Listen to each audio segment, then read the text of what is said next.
Vivid verses. The coffee maker clicked off behind me, and I knew before I turned around that something in the kitchen had gone quiet in a way it shouldn't have. That's not true. Nothing had gone quiet. I'm reconstructing that detail now, the way you sand a memory smooth after enough handling. What actually happened is that I was standing at the counter on a Tuesday morning, 8 days before the dinner, pouring coffee into two mugs. Hers with the chip on the rim she refused to throw away, mine plain, and Naomi walked in already dressed for work, scrolling her phone, and said, without looking up, "Don't forget Aunt Carol's bringing the appetizers Saturday." She texted like 4 times about it. "I won't forget," I said. "You always say that and then you forget." "I forgot once. Your cousin's birthday. 2 years ago. See, you remember the one time you forgot better than the 100 times you remembered." She finally looked up, smiling, took the chipped mug from my hand. "That's very you. What's very me? Holding on to data instead of just admitting I'm right. I'll let that one go because it was a good morning and I didn't need to win it. This is something worth knowing about me up front. I notice when something is a fight worth having and when it's just a woman who loves you teasing you before work, and I have never in my life confused the two." I kissed her on the temple. She left for the gallery, and I went back to the spreadsheet I'd been building for 4 months. Not a real spreadsheet, not work, just my own private accounting of dates and savings and ring settings, because I'm the kind of man who plans things in columns. I had already bought the ring. It was sitting in a drawer in my sock organizer in a box inside a sock, which felt at the time like an elegant solution and in retrospect feels like the kind of detail a man tells himself to feel clever. I want to be precise about something. I'm not telling you this story to make myself sound impressive. I'm telling you what happened because it happened, and because the version of me on that Tuesday morning pouring coffee into a chipped mug had no idea he was 8 days from the end of something he thought was the beginning of something else. The restaurant was her aunt's choice. Carol had insisted, said she knew the owner, said it was the kind of place where nobody would rush us out after the appetizer course, which struck me at the time as a small kindness from a woman I liked but didn't know well. Naomi and Carol were close in the particular way of a niece and an aunt who'd become more like an older sister after Naomi's mother died young. Carol had been at every birthday, every bad breakup, every late-night call. I'd always found that comforting. A woman who has someone like that in her corner is a woman who has been looked after, who knows what looking after looks like. We arrived separately. I told Naomi I had a work thing run long, which was a lie. The work thing was me sitting in my car 3 blocks away, rehearsing a sentence I'd already rehearsed 40 times. She wore the green dress. I remember that with a clarity that has nothing to do with sentiment and everything to do with the fact that I'd seen her choose it that morning, hanging 2 other options back in the closet, and I'd thought, she's dressing up for something. She doesn't know what, but she's dressing up. Carol met me at the door before I even got to the table. That was the first wrongness. Small, easy to miss if you weren't paying attention, but I'm always paying attention. It is possibly the central fact of who I am. Carol's smile was doing something it doesn't usually do, holding at the corners like a held breath. "Can I steal you for 1 second?" she said. "Before you go sit down. Everything okay? Just 1 second." She walked me toward the little alcove by the restrooms, where the noise from the dining room dropped to almost nothing, just the hum of a refrigeration unit behind the wall and the clink of someone's water glass 2 tables over. Carol's hands were doing something with the strap of her purse, twisting it, releasing it, twisting it again. "I need to say something, and I need you to know I've gone back and forth on this for months," she said, like genuinely agonized. "And I decided that if you were about to do something tonight, and I think you are, I saw the way you've been looking at her, I'm not stupid, then I couldn't let you do it without knowing something." My stomach had already started to drop. Not from intuition. I want to be honest, I don't believe in intuition the way people mean it, some warm, prophetic in the chest, but from pattern recognition. A woman doesn't pull you into a hallway with that face to tell you something good. Okay, I said. Naomi's been sleeping with Theo. She said it fast, like ripping tape off skin. Since before you two moved in together. I saw them. More than once. I wasn't looking for it. I saw them at his building, and then I saw it again, and I didn't say anything because I told myself it wasn't my business. And then more time passed, and it became harder to say something, not easier. And now you're standing here about to propose to her, and I would never forgive myself if I let you do that without knowing. I didn't say anything for a moment. I want to describe what that moment was like because I've turned it over enough times to know exactly what was happening in me. There's a thing that happens when you receive information that should detonate you, and instead it just lands. Sets down, like a crate placed on a dock. No splash, no sound, just suddenly there, suddenly the heaviest thing in the room. I felt my jaw do something, a tightening, distant, like it belonged to someone standing slightly behind me. I felt the cold drop in my stomach arrive, and then, strangely, recede, replaced by something quieter and much more clear-eyed, a kind of stillness I didn't choose and didn't fight. Theo, my best friend since we were 19, the man who'd helped me move twice, who I'd called crying exactly once in my life, the night my father died, and who'd driven 4 hours at midnight to sit with me. I thought of him at our apartment, eating from our fridge, calling Naomi sis as a joke that had always struck me as slightly too easy, slightly too rehearsed, and I'd never once let myself follow that thought anywhere. How sure are you? I said. Not are you sure. How sure? I needed the gradient, not the binary. Completely. I wasn't trying to catch them.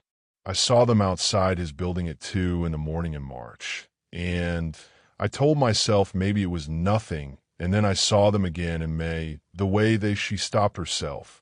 I saw the way they stood together. You know what I mean? You don't stand with someone like that unless. I understand, I said. Thank you. She looked at me like I'd answered in a language she didn't speak. That's it? Thank you. What would you like me to do instead? I don't know. Something. React. I am reacting, I said. This is what it looks like. I want to tell you the truth about that exchange. I was not performing calm for Carol's benefit, and I was not suppressing some larger eruption that was about to break through later in private. The stillness was the actual shape of what I felt. Underneath it, yes, grief already, a huge, slow-moving grief like weather coming in from very far away, the kind you can see on the horizon before you feel the first drop of rain. But on top of the grief, immediately, instantly, was a second thing, clarity. The two arrived together, almost as one event. I did not need to decide what I thought about this. I already knew. I think some part of me had known for longer than I'd admitted. The way you know a floorboard is soft before you ever put your full weight on it. Are you going to be okay? Carol asked. I'm going to go sit down, I said. I'd like you to give us a few minutes before you come back to the table. Are you going to? I'm not going to make a scene in your friend's restaurant, I said. And I meant it kindly, because she deserved kindness. She'd just done an extraordinarily hard thing for no benefit to herself. I'm going to go talk to her. Thank you for telling me. I know that cost you something. She caught my sleeve before I turned. I really am sorry. I know, I said. Me too. Naomi was at the table when I sat down, scrolling her phone the same way she'd been scrolling it 8 days earlier over coffee. And something in me, small, almost funny, almost cruel in its precision, noted the symmetry. She looked up and smiled the specific smile she saved for me, warmer than her public smile, and said, Everything okay? You and Carol looked serious. We were just talking, I said. The ring was still in my jacket pocket. I was aware of its weight the way you're aware of a key you've forgotten you're holding until your hand closes around metal. Not heavy, not really, but suddenly the only thing your hand can feel. I thought with a strange clinical interest about the fact that 20 minutes ago that box had represented one future, and now, unchanged, sitting in the exact same pocket. It represented something closer to evidence. The same object. Two completely different meanings, separated by one conversation in a hallway. "You're being weird," Naomi said, still smiling, but with the first thread of uncertainty entering it. "I need to ask you something, and I need you to actually answer it, not manage it," I said. "Have you been seeing Theo? Sleeping with him?" I watched her face. This is the part I've thought about more than any other part because it told me everything I needed to know in under 2 seconds before she said a single word. There was no confusion in it.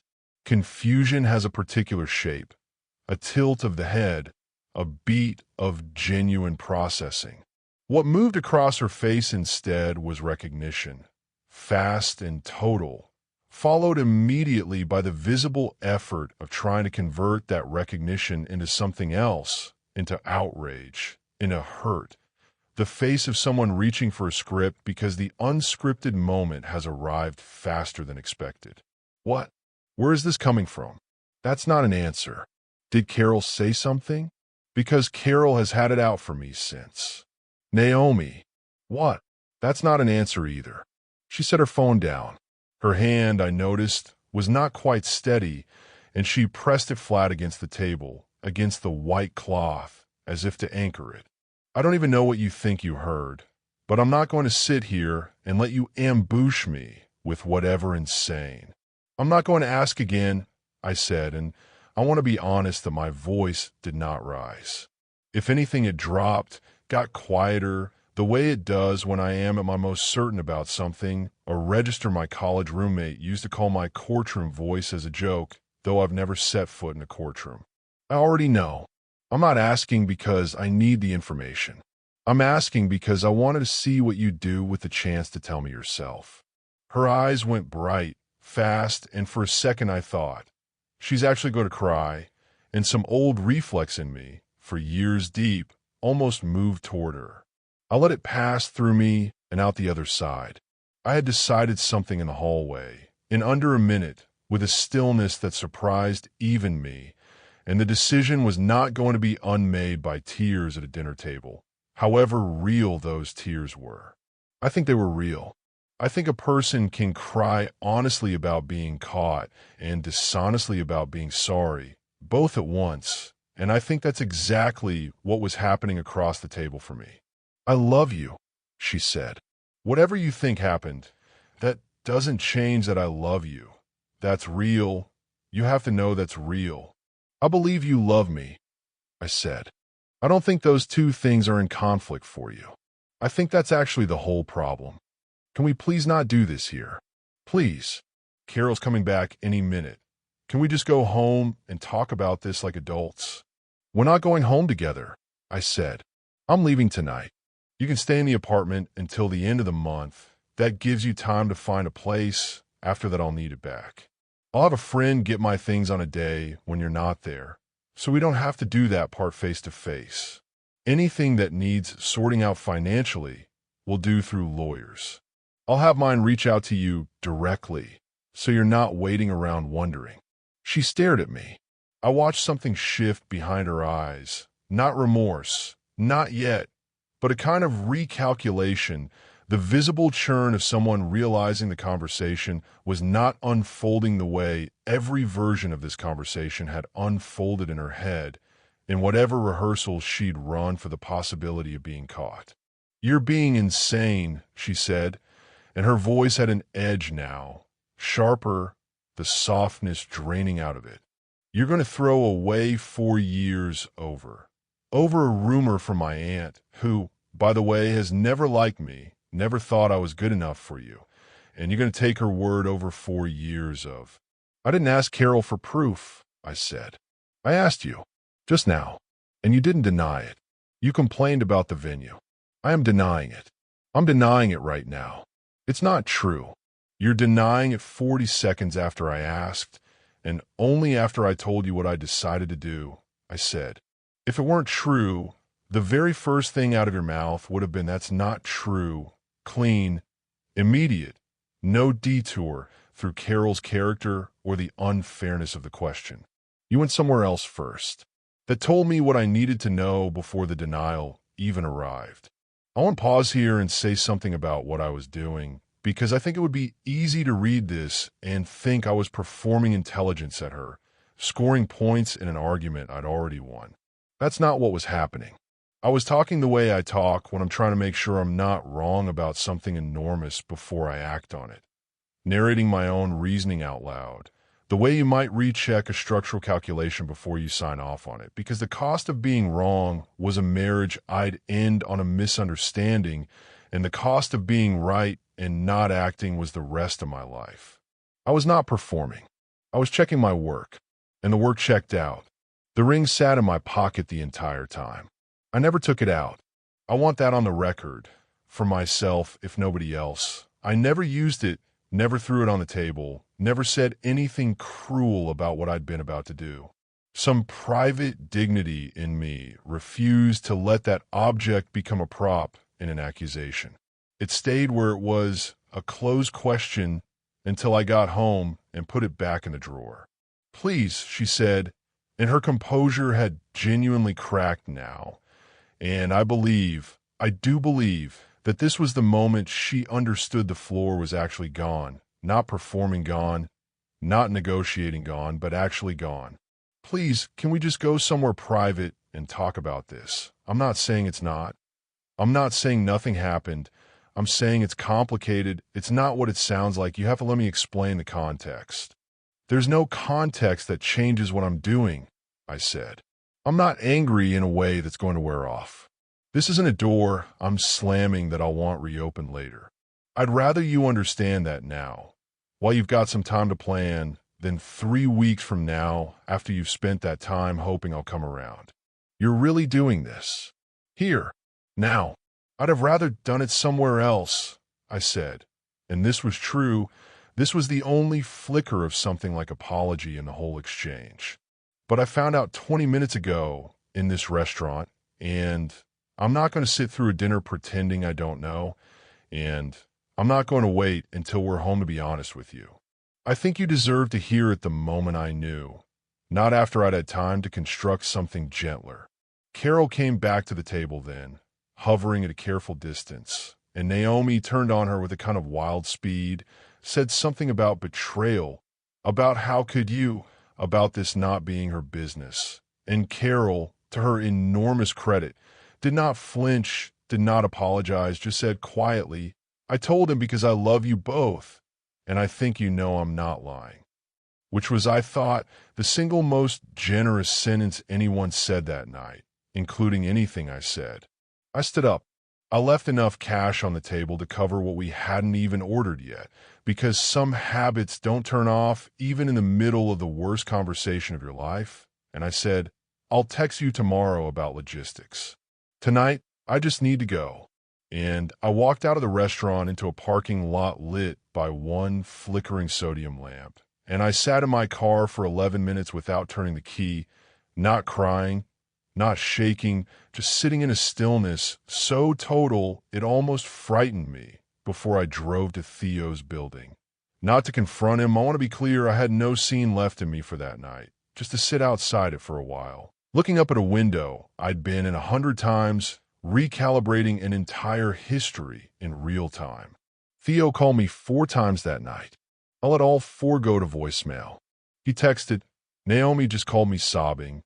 What happened? Are you okay? Call me." I looked at that text for a long time. The audacity of it didn't even register as audacity at first. It registered as data, another data point in an emerging shape, the shape of 2 people who had spent 4 years assuming I was the kind of man who'd need things explained to him slowly, gently, with plenty of room to not understand. I didn't respond that night. I went to my place. Not our place. I'd already started doing that in my head that fast, meaning my brother's spare room, because I called him from the parking lot and said 4 words, "It's off, I'm coming," and he hadn't asked a single question, just said, "Doors open." My brother Marcus, no. I need to stop. I'm told that name's off the table. Let me say my brother Reuben. Reuben met me at the door in sweatpants at 11 at night and didn't say anything for a long moment, just looked at my face and said, "Okay." Couch has already got sheets on it. Talk if you want, don't if you don't. I talked. Not much, not in a flood, but in pieces, sitting on his couch with a glass of water I didn't drink, while he sat across from me in the armchair that used to be our father's, listening with the particular quality of attention he'd always had, the thing that made people tell him things they hadn't planned on telling anyone. "You don't seem like a man whose engagement just ended," he said eventually, carefully, not as an accusation. "What do I seem like?" "Like you're doing math." "I'm doing math," I said. "I've been doing it for the last 2 hours. Lease ends in 8 months, but it's month to month after the first year, so that's not really a constraint. The ring goes back tomorrow. No, Monday. Jewelers aren't open Sundays. I need a lawyer who isn't also her cousin's lawyer, which rules out Denny. I need to figure out what I do about Theo, not tonight, not as a fight, just as a fact, the fact that he's no longer someone I call." "You're allowed to just feel something first," Ruben said, "before you spreadsheet it." "I am feeling something," I said, and this came out quieter than the rest, and it was the first crack in the night, the first place where my voice did something I hadn't fully authorized. "I feel like someone took the last 4 years and told me they were a different shape than I thought. I keep going back through specific nights, like there's a night 2 years ago, her birthday, Theo came over with a cake, and I remember thinking what a good friend, what a lucky thing to have a friend who'd do that. And now that memory it's the same memory, but it means something else. I have to relive 4 years like that, apparently. Frame by frame, finding out what each one actually was." "That sounds like grief," Ruben said. "It is grief," I said. "I'm not confused about that part. I just don't think grief and clarity have to take turns. I think I can know exactly what I'm going to do and still feel terrible about why I have to do it." He didn't argue with that. He just nodded slowly and got up to get me a blanket I hadn't asked for, the kind of gesture our mother used to make, and I lay on his couch a long time before sleep found me, listening to his refrigerator hum in the dark kitchen, a sound that for some reason undid me more than anything else that night. Something so domestic, so unbothered, going on making its small noise regardless of what had just ended 12 miles away. Naomi tried calling 9 times over the next 4 days. I picked up on the 3rd day, briefly, because I decided avoidance past a certain point starts to look like cowardice rather than boundary, and I wanted to be sure of the difference in myself. "You haven't answered anything," she said, and she'd clearly been crying recently. Her voice had that scraped quality. "I've texted you 11 different things, and you've responded to 0 of them." "I've read all of them," I said. I didn't think most of them needed a response. "The one about the storage unit, I'll get back to you on that by Friday." "That's it? That's what you have to say? After 4 years, you want to talk about a storage unit?" "You asked about the storage unit," I said. "I'm answering the question you asked. If you have another question, ask it, and I'll answer that one too." "I want to know if there's any chance," she said, and her voice dropped into something rawer, something I recognized from 4 years of late nights, the voice she used when she actually meant something instead of performing it. "Any version of this where we get past it. People do, you know. People survive worse than this." I thought about that question honestly before I answered it, because I owed her an honest answer even if I didn't know her the answer she wanted. "No," I said. "Not because I don't believe people survive worse. They do. I just don't think survival is the bar I'm working with. I don't think I want to spend years rebuilding trust in something I'd have to actively choose to trust every single day for the rest of my life. I think some things, once you've seen them clearly, you can't unsee, and I saw something in that restaurant I can't unsee. Not just about Theo, about what you'd reach for first, under pressure, when the truth had a cost. You reached for managing me. That's the part one can't get past. Not the betrayal itself, the instinct underneath it to handle me instead of tell me." She was quiet for a long moment. "That's a very controlled way of ending something," she said, and there was something almost admiring in it. something almost worse than anger. Do you ever just feel things without narrating them? I'm feeling something right now, I said. I just don't think you get to see all of it. I don't think that's owed to you anymore. She didn't call again that week. Theo's attempts were different in shape.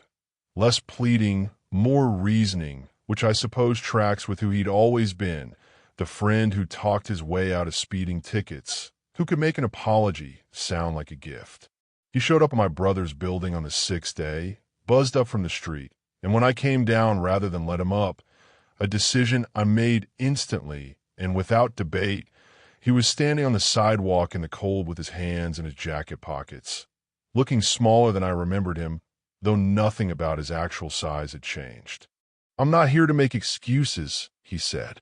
Okay, I know there's nothing I can say that fixes it. I've known you since we were 19. I couldn't let it end with you just hearing my name through other people's voicemails. What would you like to say instead? I said. Not unkindly. I genuinely wanted to know what he thought the available options were. That I'm sorry. That's the worst thing I've ever done. That I don't have an explanation that makes it okay. It happened slowly, and then it had happened, and I told myself every week that I'd stop, and I never stopped. And I think some part of me always knew it'd end like this, standing on a sidewalk with you looking at me like I'm a stranger. You're not a stranger, I said. That's actually the problem. A stranger I could write off as bad luck. You'll have to write off as a year of choices, plural, each one made by someone I thought I knew completely. That's a different kind of math. Is there anything I can do? No, I said.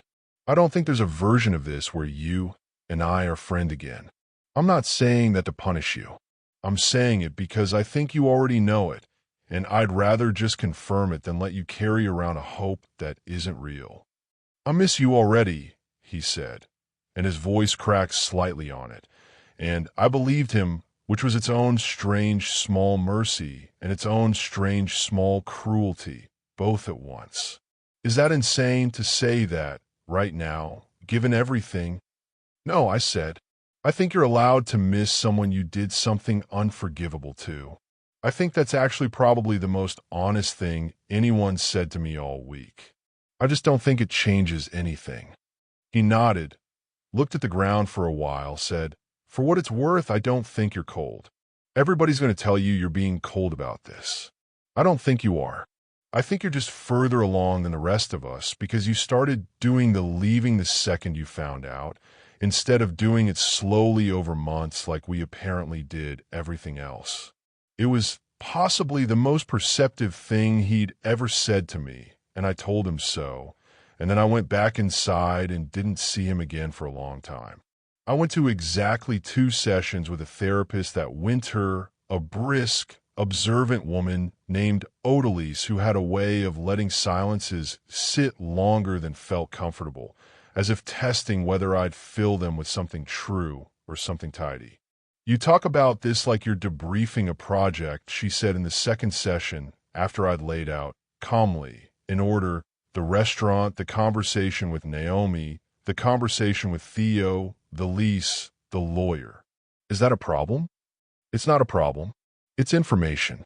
I'm curious where the feeling part is happening, since it's clearly happening somewhere. You don't end up this organized about heartbreak unless something in you needed somewhere to put a great deal of feeling very fast. I feel it at night.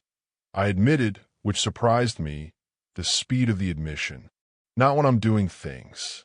While I'm doing things, I'm fine.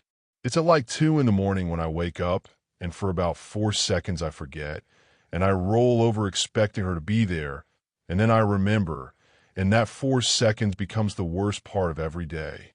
Does the clarity ever feel like it's protecting you from something you'd rather not look at directly? I thought about that for a long time before I answered. Maybe, I said, but I don't think the clarity is fake. I think it's real, and the grief is also real, and I think you can hold both without one canceling the other out. I knew what I was going to do in the first 60 seconds of finding out. I haven't second-guessed the decision once, not for a single hour. What I'm still working through isn't whether I was right. It's just, Missing something I'm certain I was right to leave. Those aren't in conflict for me. People keep acting like they should be. Odalise made a small note, the only note she made that session, and said that's a more sophisticated piece of self-knowledge than most people arrive at in 2 sessions. I just gently ask you to keep checking over the next few months that the steadiness is still serving you and not just protecting you from a harder cry you haven't let yourself have yet. I didn't go back for a 3rd session, not out of avoidance. I genuinely felt, rightly or wrongly, that I'd gotten what I needed from those 2 hours, a kind of confirmation that the thing I was doing had a name, and the name wasn't denial. The lawyers handled the rest with the particular bloodless efficiency lawyers bring to the dismantling of love. The ring went back to the jeweler on a gray Monday morning, and the woman behind the counter, who didn't know anything about why, said only, "These things happen," with a kindness that suggested she'd said it many times before to many men standing exactly where I was standing.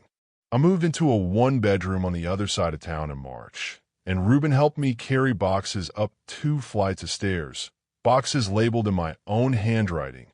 Kitchen, books, misc, small honest word for what had actually been a marriage's worth of shared life broken back down into its component parts. Naomi texted once more in April, a long message about how she'd started seeing someone new, how she hoped I was doing okay, how she still thought about the good years and hoped I could too someday without all the anger. I read it twice. Then I type back 4 sentences, "I hope you're well." I don't carry anger about it, for what that's worth. I think we both already know there's no version of someday that includes us talking the way we used to. I wish you a good life, genuinely, and sent it, and that was the last message either of us sent. I saw Theo once more, 8 months later, at a mutual friend's wedding I almost didn't attend, and ultimately did, because skipping it would have made the wedding about me, and I didn't want that. We nodded to each other across the room, the particular nod of 2 men who used to be brothers and now are not anything, careful and final, and neither of us crossed the room, and I didn't feel the absence of crossing it the way I think I would have a year earlier.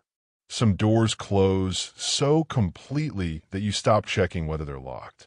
It's a Tuesday again, almost a year later, and I'm standing in my own kitchen, small mine, nobody else's name on the lease, slicing onions for something simple. Just for myself, the radio on low, the refrigerator humming its same unbothered hum behind me, the sound that undid me on Ruben's couch and now just sounds like Tuesday.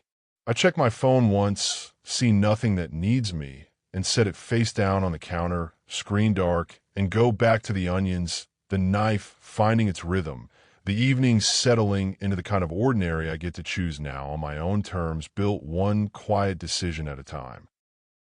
Thanks for listening.